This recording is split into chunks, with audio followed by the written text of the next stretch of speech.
मास्टर्सला जायचं ठरवत असाल तर काही पॉईंट्स नक्कीच लक्षात घ्या.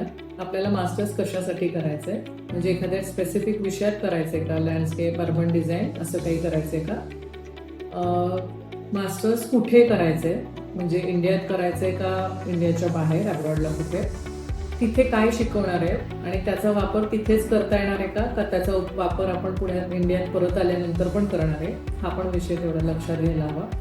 त्याच्यानंतर त्याचे लागणारे पैसे आपण कुठून मिळवणार आहे, म्हणजे आपल्याला लोन काढावं लागणार आहे का, आई वडिलांकडे एक्स्ट्रा पैसे आहेत ते देणार आहेत का, किंवा आपण स्कॉलरशिपचा प्रयत्न करणार आहोत का. जर आपण लोन काढणार असू तर ते आपण अब्रॉडला जाऊ, तिथे जर लोन फेडायचं म्हटलं तर काही वर्ष तिथेच जॉब करायला लागेल, तर तिथे जॉब करून लोन फेडणार आहे का, किंवा इंडियात परत येऊन इथल्या कामातून ते लोन फेडणार आहे का. आणि समजा इथे आल्यानंतर आपल्याला एखाद्या स्पेसिफिक कंपनीमध्ये किंवा एखाद्या फर्ममध्ये जॉब करायचा तर त्याला लागणारा विषय कुठला आहे किंवा कुठल्या विषयामध्ये आपल्याला स्पेशलायझेशन आहे म्हणून जॉब करायचा आहे, त्याच विषयामधलं आपलं मास्टर्स आहे का हे पण लक्षात घेणं गरजेचं आहे.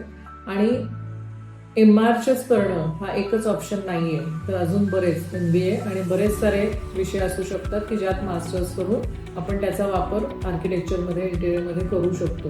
तर ते जे काही विषय आहेत ते आपण पुढच्या व्हिडिओजमध्ये नक्कीच समजून घेऊ. थँक्यू.